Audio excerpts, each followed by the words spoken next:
అరణ్యంలోని సూర్యకాంతిలో ఒక యోధుడు భారీ చెట్టు కింద కూర్చొని తన ప్రకాశవంతమైన కవచాన్ని నెమ్మదిగా తొలగించాడు. ఒక్కొక్కటిగా అతను దానిని నేలపై భక్తితో ఉంచాడు. అతనికి తెలియకుండా విధి అతని అపరిమిత దాతృత్వాన్ని పరీక్షించడానికి సిద్ధమైంది.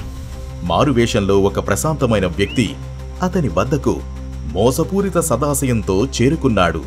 అతని సహాయం కోసం చేసిన విన్నపం యోధుడిని కదిలించింది. సంకోచం లేకుండా అతను తన దివ్య కవచం మరియు చెవిపోగులను తొలగించి స్వచ్ఛందంగా అందజేశాడు. అతన్ని రక్షించిన బంగారు ప్రకాశం మసకబారింది.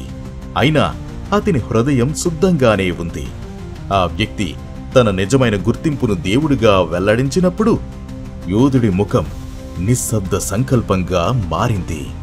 అతను ఎటువంటి అసంతృప్తిని చూపలేదు. తన దివ్య బహుమతుల నుండి వేరు చేయబడిన యోధుడు లేచి నిలబడ్డాడు.